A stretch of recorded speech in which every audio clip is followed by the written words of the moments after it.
안녕. 자, 우리가 완자 준비하시고요, 교재.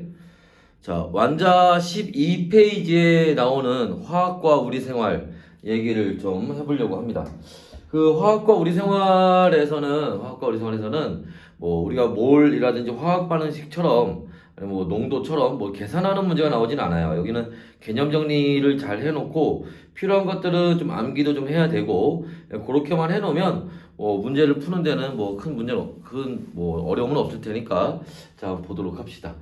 일단은 자 이 화학과 우리 생활은 크게 두 개의 파트로 나눠집니다. 여느 교재에서 12페이지부터 해가지고 자 15페이지까지 있는 내용이 하나 있고요. 이거 화학과 우리 생활에서 나오는 내용들이고 그 다음에 16페이지부터 보시면 탄소화합물에 대한 내용이 나와요. 그래서 15페이지부터 20페이지까지 해서 줄줄줄 나옵니다. 자, 그래서 이제 그걸 이제 두 파트로 나눠서 한번 보려고 하는 거고 일단 첫 번째 파트로 이제 화학의 유용성이라고 하는 것에 대해서 보도록 할 건데 화학의 유용성에서는 크게 자, 한 네 가지 정도, 다섯 가지 정도 우리가 본다고 생각하시면 되고요.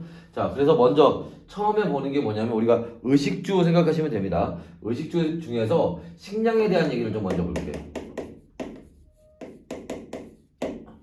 자, 식량인데 자, 이 식량에서 우리가 뭐 먹을 게 뭐가 있고 뭐를 먹고 뭐를 못 먹고 이런 얘기하는 게 아니야. 자, 여기에서 우리가 얘기하고자 하는 건 뭐냐 하면은 이제 화학을 통해서 이 식량 문제를 어떻게 해결했느냐라는 걸 보려고 하는 거고요. 자, 그래서 여기에서 나오는 문제는 딱 하나밖에 안 나와요. 뭐 암모니아 얘기가 나옵니다.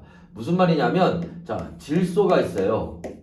자, 우리 수업하는 거니까 상태 표시도 한번 같이 해봅시다. 자, 질소가 있고 그 다음에 수소가 있습니다. 이 질소와 수소가 만나서 NH3 암모니아를 만들게 돼요. 이때 만들어진 요 암모니아가 얘가 비료의 원료가 되는 놈이에요. 자, 근데 조심해야 될 건 뭐냐면 요 암모니아가 비료는 아니라는 거예요. 여기서 얘기하는 비료는 자, 우리가 비료에는 여러 가지 종류가 있지만 그 중에서도 대표적으로 요소 비료라는 걸 사용을 하게 되는데 자, 요 암모니아를 가지고 우리가 요소라고 하는 걸 만들게 됩니다. 그래서 자, 암모니아가 비료다라고 나오는 건 틀린 얘기예요. 자, 그러면 아니 요소를 만드는 걸 배워야지. 정작 비료로 사용하는 건 요소인데 왜 암모니아를 만드는 걸 배우느냐? 암모니아를 만드는 게 좀 어려워요. 암모니아를 가지고 요소를 만드는 건 그렇게 어렵지 않은데 암모니아를 만드는 것까지가 좀 어렵기 때문에 우리가 암모니아에 대해서 배우는 거고요. 자, 여기서 이제 여러분들이 알고 계셔야 되는 거는 자, 그럼 질소하고 수소만 가지고 암모니아를 바로 만들 수 있느냐? 그건 아니에요. 자, 이렇게 암모니아를 만들 때 이 방법이 어렵다고 그랬잖아. 왜 그러냐면 굉장히 높은 온도와 굉장히 높은 압력이 필요해요. 고온 고압의 압력이 필요합니다. 게다가 여기에는 뭐가 촉매라는 것도 들어가야 돼요. 보통 이 촉매로는 철과 같은 것들을 사용을 하는데 그 촉매의 종류가 뭔지는 몰라도 돼요. 여기 이렇게 가는데 화학 반응식 밑에 뭐 철이라든지 이런 이제 물질들이 써 있으면 그놈이 촉매의 역할을 하는 거다라고 알고 계시면 됩니다. 자, 그래서 이런 방법으로 이제 만들게 되고 이렇게 암모니아를 만드는 방법을 우리가 하버법이라고 얘기합니다. 하버라는 사람이 만든 거고요. 하버법 혹은 하버보시법 이렇게 얘기를 합니다. 그래서 요 화학 반응식, 특히 요 화학 반응식은 1대 3대 2가 나오죠. 여러분들 그 화학 반응식에서도 자주 나오는 그런 화학 반응식이기 때문에 여러분들 꼭 알고 계셔야 됩니다. 해서 이런 이제 암모니아를 통해서 뭐가 비료를 만들었기 때문에 뭐가 우리가 식량의 대량 생산이 가능해져요. 그래서 식량이 부족한 문제를 어느 정도 해결이 가능하게 됩니다. 그래서 식량에서는 요 얘기가 제일 중요하고요. 이거 말고 간혹 이제 문제 나오는 것들이 있는데 예를 들면 뭐 살충제라든지 그 다음에 제초제 같은 것들 그죠? 이제 여러 가지 이제 안 좋은 벌레들을 죽이거나 아니면 잡초 같은 것들을 죽이는 이런 살충제나 제초제 같은 것들이 이제 문제에 간혹 나오긴 하는데 얘네는 물론 이제 그 나름대로 뭐 쓸모가 있긴 하지만 또 단점도 좀 있어요. 특히 이제 살충제나 제초제 같은 경우에는 살충제 같은 경우에는 옛날에 뭐 DDT나 뭐 이런 것들 해서 이게 그 생물농축이라고 해가지고 안 좋은 성분들이 사람들한테까지도 전해질 수 있고 그 다음에 얘네들이 비가 내리거나 이러면 씻겨 내려가서 강물을 오염, 수지를 오염시킬 수 있는 그죠? 이런 이제 문제도 생길 수가 있습니다. 그래서 이런 거는 이제 참고로만 알아두시면 돼요. 여기서 딱 한 문제 나와야 된다면 그건 뭐 빼박으로 암모니아 얘기입니다. 됐나요? 자, 그러면 이제 다음 거 한번 또 볼까요? 자, 식량은 이게 끝이야. 뭐 더 이상 뭐 또 할 게 뭐가 있겠어. 그지? 자, 다음 얘기 갑니다. 식량 봤으니까 이제 뭐 주거 문제를 한번 봅시다.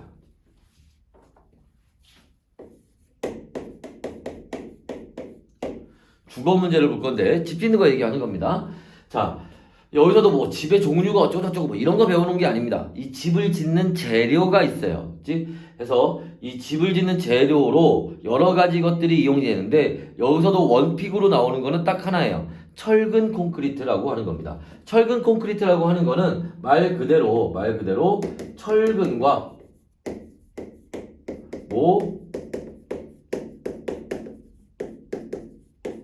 콘크리트를 가지고 만든 게 뭐야? 이게 철근 콘크리트예요.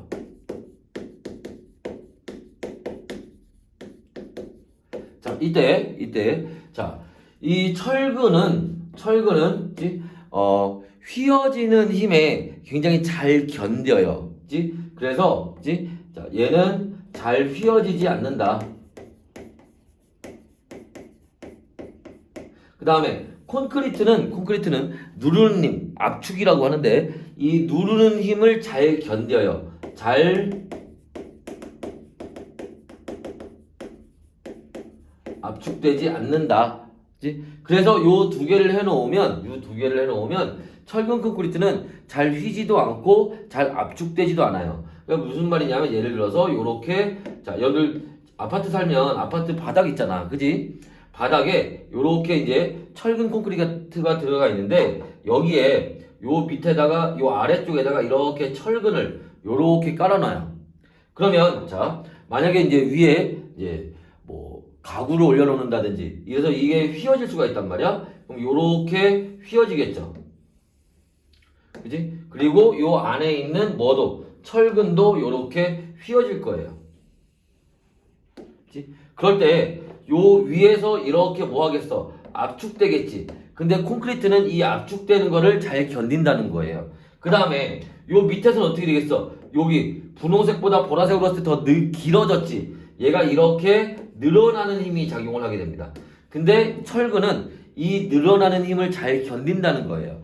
그래서 철근 콘크리트는 우리가 건물, 뭐 집을 짓는 것뿐만 아니라 다리를 짓거나 여러 가지 것들을 지을 때 굉장히 중요하게 사용이 되는 것입니다. 자, 이때 자, 이 철근은 당연히 철근은 뭐로?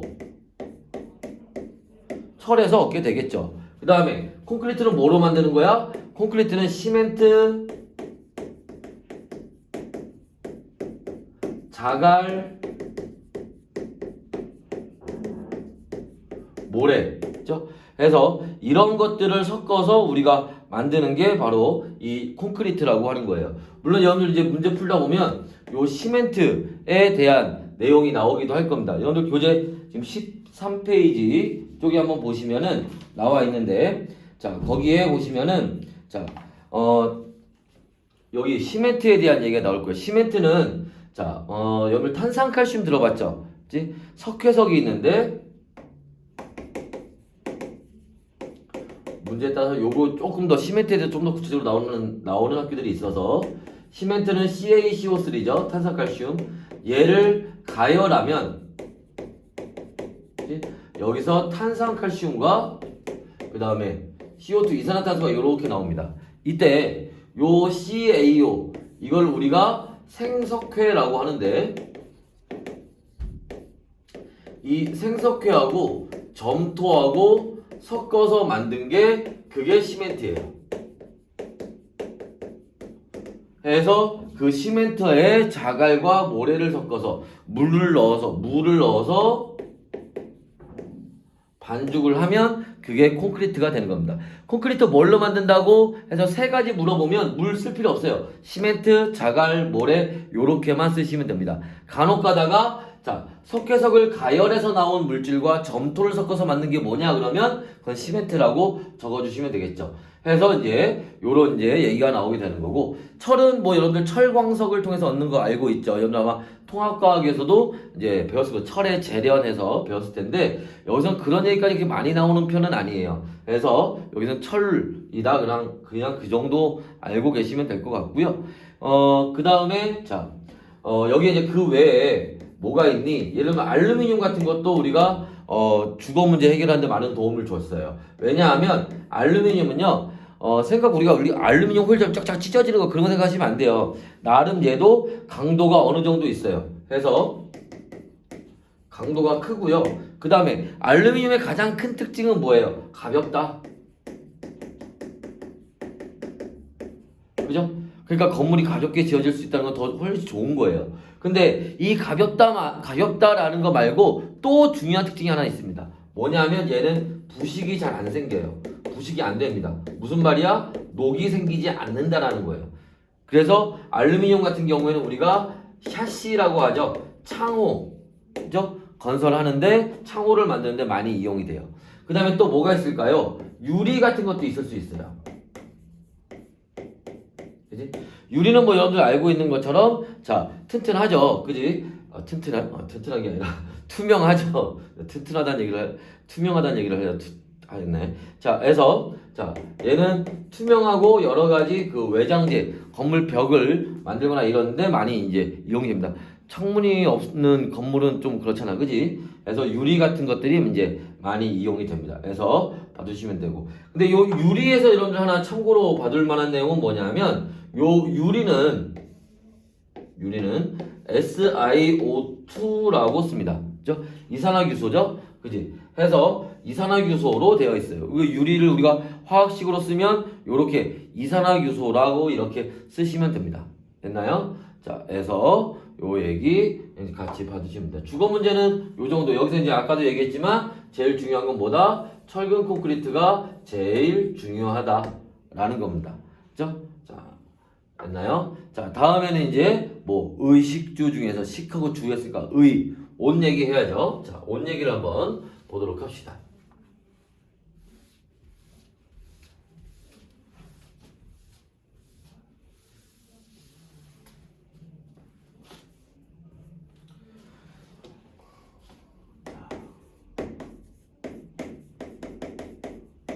자, 의복 얘기는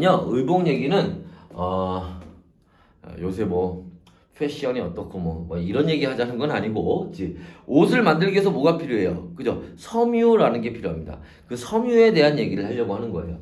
그래서 자, 의복을 만들기 위한 섬유 얘기를 하려고 하는데 이 섬유에는 종류가 있어요. 뭐 천연 섬유라는 것이 있고요. 그 다음에 합성 섬유라는 것이 있습니다. 자, 이때 우리가 이제 중요하게 보고자 하는 거는 요 합성 섬유 얘기, 요 얘기를 보고자 하는 거예요. 근데 천연 섬유는 왜 여기 적어놨느냐? 요 비교하기 위해서 합성 섬유가 어떤 특징이 있는지 비교하기 위해서 천연 섬유를 간단히 같이 살펴볼 겁니다. 일단 천연 섬유는요, 우리가 뭐 생각하면 되면 모직 섬유, 털옷 같은 거 있죠? 그 다음에 목화에서 나오는 면 같은 거. 그 다음에 비단, 누에 똥구멍에서 나오는 거, 우리가 다른 말로 견이라고도 해요. 기타 등등등 이런 것들을 우리가 천연섬유라고 얘기를 합니다. 그 다음에 합성섬유에는 뭐가 있냐면 합성섬유는 종류가 굉장히 다양해요. 나일론이라든지 폴리에스터, 기타 등등등 여러 가지 것들이 나오게 됩니다. 자, 참고로 얘기하면 여기에 천연이란 말과 합성이란 말이 있는데 천연이라고 하는 말은 어디에서? 자연 상태에서 얻을 수 있는 걸 우리가 천연이라고 얘기를 하는 거고, 합성이라고 하는 거는 뭐냐면 우리가 쉽게 얘기해서 공장에서 만드는 거, 그지? 뭐를 여러 가지 화학적인 반응을 통해서 우리가 공장에서 얻을 수 있는 거를 우리가 합성이라고 얘기를 하는 거예요. 자, 그랬을 때 얘는 이제 특징들에 대해서 한번 봐야 되는데, 자, 천연 섬유는 얘는 자연에서 얻기 때문에 대량 생산이 좀 어려워요.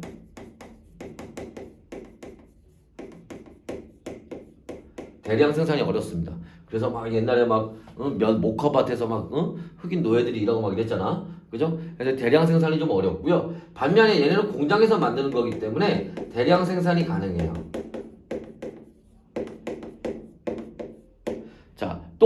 자, 이 천연 섬유는요, 우리가 속옷 같은 거 보통 뭘로 만드니? 면 같은 걸로 많이 만들죠. 왜 그런 거야? 속옷은 땀 흡수를 해야 되거든. 피부랑 직접 닿는 거기 때문에.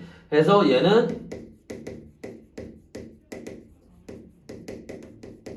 땀 흡수를 잘해요. 수분 흡수를 잘합니다. 자, 반면에 나일론 같은 이런 합성 섬유들은 땀 흡수를 잘 못해요. 특히 나일론 같은 거는 대표적으로 땀 흡수를 잘 못하는 놈입니다. 그래서 나일론 같은 거 보통 뭐 만드는데, 스타킹이라든지 아니면은 뭐 옷이 아니더라도 우리가 밧줄, 빨랫줄 같은 거 있죠. 붉은색 밧줄 같은 거, 이제 그런 거 만드는데 주로, 아니면 칫솔 같은 거 만드는데, 칫솔에 그 털 있지, 그거 만드는데 이제 나일론 같은 게 보통 이용이 됩니다. 자, 다음에 이런 천연 섬유는 또 어떤 특징이 있느냐? 천연 섬유는요 좀 약해요. 잘 찢어집니다. 해지고. 해서 얘는 강도가 약해요. 그치? 자, 질기지 않다는 겁니다.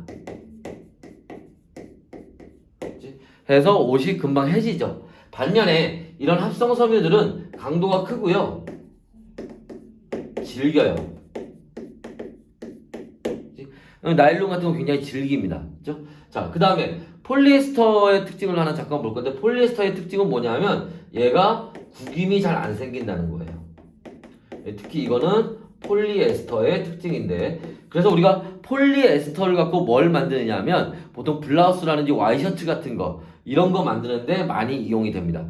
그래서 보통 우리가 입는 와이셔츠나 이런 거는 물론 폴리에스터만 갖고 만들진 않아요. 땀 흡수도 어느 정도 해야 되기 때문에 뭐하고, 면하고 폴리에스터를 섞어서 만들어요. 그런 걸 우리가 혼방이라고 합니다. 혼방.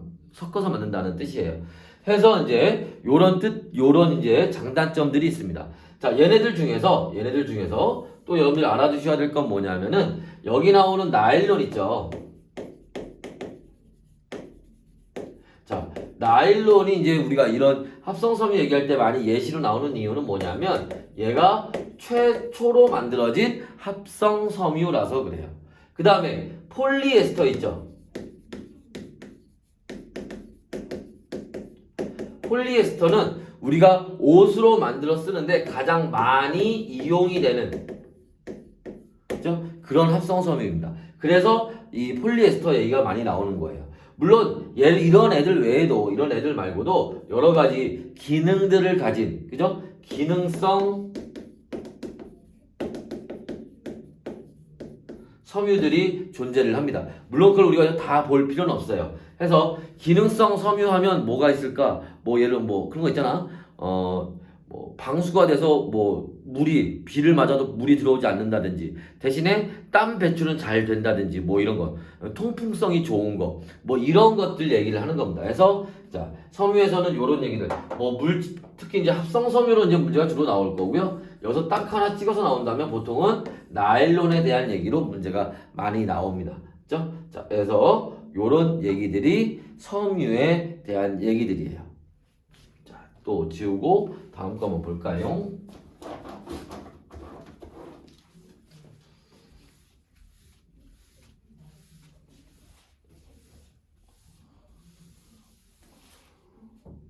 자, 네 번째로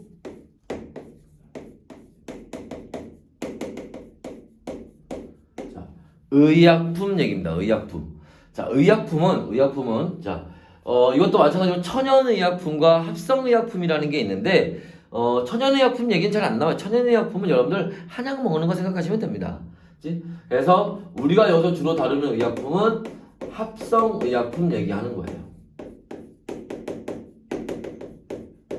근데 우리가 이 의약품에 대한 얘기를 여기서만 배우는 게 아니라 과거에 이제 다른 이제 교과서 바뀌기 전에도 많이 나왔던 것들인데 이 합성의약품 나오면 대표적으로 나오는 게 두 가지가 있습니다. 하나가 뭐냐면 아스피린이에요. 그리고 자, 또 하나가 뭐냐면 페니실린입니다. 자, 그럼 아스피린과 페니실린은 왜 잘 나오느냐? 자, 아스피린은 자, 얘가 뭐라서 그죠? 얘가 진통제죠, 진통제. 그죠? 진통제고 최초의 합성의약품이에요. 여러분들 지금 14페이지 맨 밑에 나와 있는 거 얘기하는 겁니다. 그죠? 최초의 합성의약품이고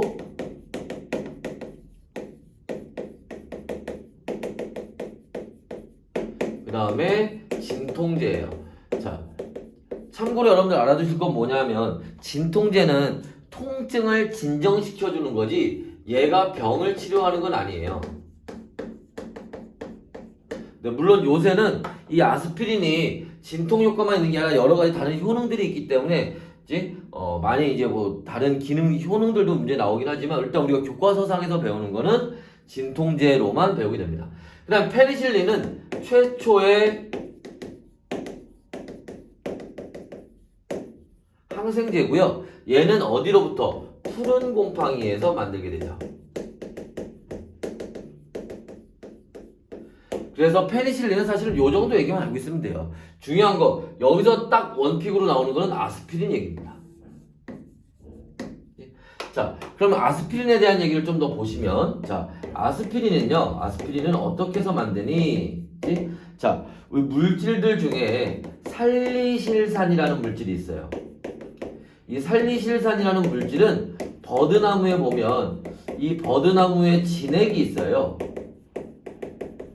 우리가 소나무에 송진 흐르잖아, 그지? 그런 송진처럼 버드나무에서도 그런 진액이 나와요. 그 진액에 있는 성분이에요. 옛날에는 민간요법으로 그 버드나무 진액을 먹어서 우리가 진통 효과를 했었는데 이 버드나무 진액 이게 맛이 좀 별로 안 좋아요.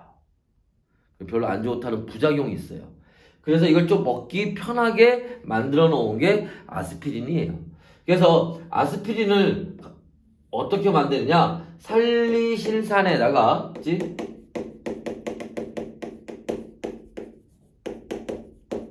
아세트산을 넣어서 합성을 해요. 그러면 아마 이제 학교 선생님들이 뭐 어떤 선생님들은 아세트산이라고도 하고 어떤 선생님은 무수 아세트산이라고도 합니다. 같은 거예요. 크게 신경 쓰지 마시고. 자, 그래서 아세트산을 넣어서 반응을 시키면 여기에서 아세틸 살리실산이라고 하는 물질이 만들어집니다. 얘가 아스피린이에요. 그러니까 원래 물질 이름은 아세틸살리실산이고요. 얘를 제품으로 만들어서 파는 게 제품의 이름이 아스피린인 거예요. 자, 그때 여기서 여러분들이 이제 중요하게 알아두셔야 되는 거는 얘예요. 아세트산. 우리가 저 뒤에 가서 아세트산 얘기를 한번 더 볼 건데 여러분 아세트산 여러분들 뭐 언제야? 중학교 때도 아마 배웠을 거고 그 다음에 통합과학에서도 배우죠. 산염기 배울 때 그때 아세트산은 여러분들 아마 식초의 원료이다 요렇게 아마 배웠을 거야. 근데 자, 아세트산은요 하나가 더 있다라는 거야. 뭐야? 식초의 원료로도 사용이 되지만 지금 이것처럼 아스피린을 만드는 원료로도 사용이 돼요. 그래서 의약품의 원료라고도 합니다.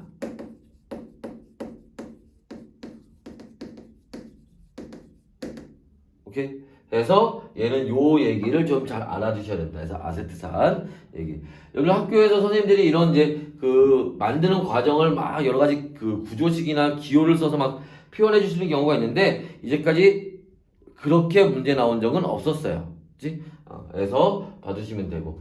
그렇게 나온 아스피린은 자, 앞에서 선생님이 뭐라고 진통제라고 했는데, 그치? 자, 요거 보통 우리가 진통제라고도 하지만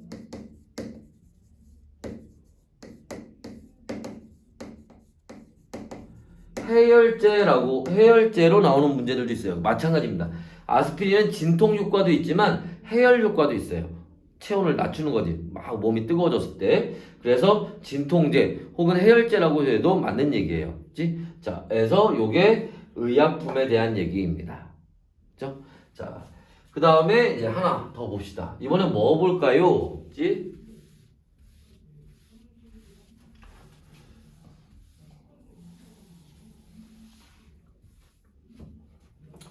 자, 다섯 번째. 이번엔 뭘 볼 거냐 하면 합성수지라고 하는 걸 볼 겁니다. 자, 합성수지는 뭘 얘기하는 거냐면 플라스틱 얘기하는 거예요. 플라스틱을 우리말로 바꾸면 합성수지라고 합니다. 그렇죠? 자, 그랬을 때 여기서 마찬가지로 이 합성수지에 대한 뭐 여러 가지 다른 것들을 보려고 하는 게 아니고 자, 이 합성수지의 종류를 좀 보려고 하는데 자, 합성수지의 종류에는 크게 두 가지가 있습니다. 열 가소성 수지가 있고 열 경화성 수지가 있습니다. 자, 이때 열가소성 수지라고 하는 건 뭐냐면 자, 여기 소성이라고 하는 말이 무슨 말이냐면은 여러분 탄성이라는 얘기 들어봤죠? 탄성은 무슨 말이야? 어떤 모양을 변화시켰을 때 원래 모양으로 되돌아가려는 성질을 우리가 탄성이라고 얘기를 해요. 소성은 반대예요. 힘을 가해서 모양을 변화시키면 원래 모양으로 안 돌아가요. 그래서 모양을 변화시켰는데 원래 모양으로 안 돌아가? 무슨 말이야? 모양 변화가 잘 된다는 얘기죠.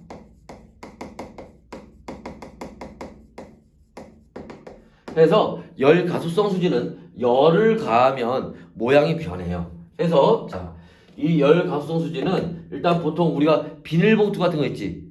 비닐봉투도 우리가 열 가소성 수지예요. 그것도 플라스틱입니다. 그래서 보통 부드럽고, 그치? 약하고.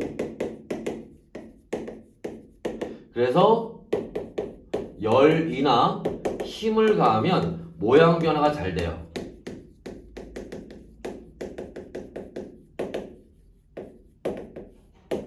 반면에 열경화성 수지는 자, 열을 가하면 경화된대. 경이 뭐야? 이 경이란 말이 무슨 뜻이냐면 단단하다라는 뜻이에요.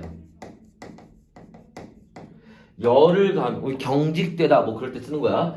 열을 가하면 단단해진대요. 그래서 얘는 다 딱딱 단단하고요. 강해요. 특히 얘는 열이나 힘을 가해도 모양 변화가 안 일어나요.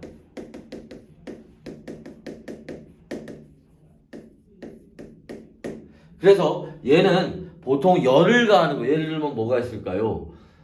뭐 냄비 손잡이, 프라이팬 이거 뭐 그 손잡이 같은 거 있지? 이런 거 하는데 아니면 우리가 그릇들 중에서 국그릇이나 이런 것들 보면은 뜨거운 국을 담는 그죠? 그런 그릇들 중에 플라스틱으로 되어 있는 거 있잖아. 예를 들면 우리가 뭐 짜장면 먹으러 가면 아니면 짬뽕 먹으러 가면 담아주는 그릇 그 뜨거운 물이 담겨 있는데도 그대로 있잖아. 그런 거 보통 열 경화성 수지로 만드는 거예요. 그치? 자, 그래서 요런 이제 특징들이 있습니다. 근데 얘네들이 자, 열을 받으면 뭐 단단하고 열 받아도 모양이 안 변하고 다 좋을 것 같은데 단점도 있어요. 무슨 단점이 있니? 자, 열 가소성 수지는요, 단점이 아니라 장점이죠. 얘는 그래서 열을 약간만 가해도 모양 변화가 되기 때문에 재활용이 쉬워요.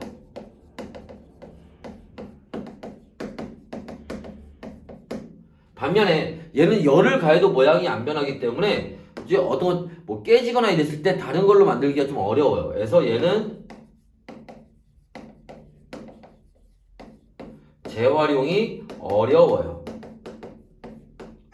아예 안 되는 건 아니지만 뭐 전반적으로 좀 많이 어렵다라는 거 알아두시면 되고, 자, 그래서 그럼 이런 열 가소성 수지나 열 경화성 수지에 뭐가 있니? 이런 열 가소성 수지에 해당하는 거는 열 가소성 수지에 해당하는 거는 우리가 여러 가지가 있지만 보통 이름에 폴리 뭐뭐뭐 이러면 열 가소성 수지라고 보시면 돼요. 폴리에스터, 바이닐, 뭐 폴리스틸렌 뭐 이런 것들이 이런 겁니다.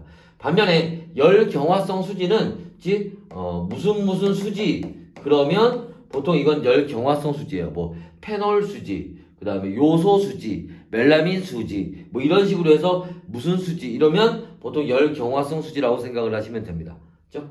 자, 그래서 이렇게 합성 수지에 대한 얘기 두 가지 정도 이렇게 봐두시면 됩니다.